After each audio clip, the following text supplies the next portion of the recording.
Columbia University, at Grand Valley State University. They have black-only graduation ceremonies now.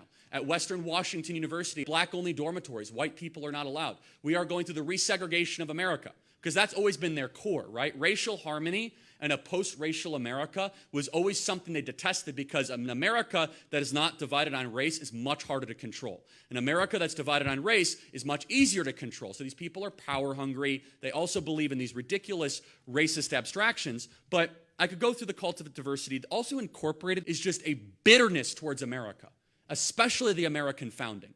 And this is where the 1619 Project comes, and it's such sloppy, one-dimensional, just awful thinking, where they say, well, the founding fathers had slaves, and therefore America's terrible. And that's a thought-terminating cliche, right? You say it, you get intimidated when they say it, and you kind of back away because you don't know how to respond. And the response should be very simple. Every human being that has ever lived has something in common.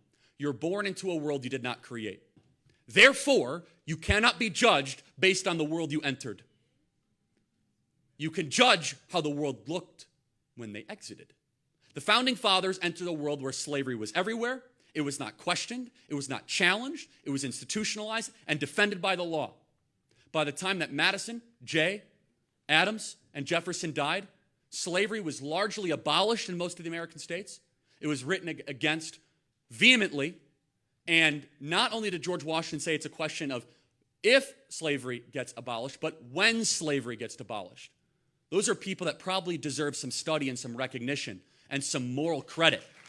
There was real moral movement that was happening because the founding fathers decided to embrace a promise of human equality.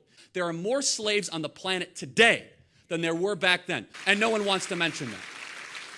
And you might say, oh, well, that's not slavery. Come down to the Rio Grande Valley with me, and I'll show you how the cartels sell people into a form of indentured servitude. Go down to Yuma, Arizona, where you see a sophisticated operation, no different than the slave smugglers of the 1600s or the 1700s.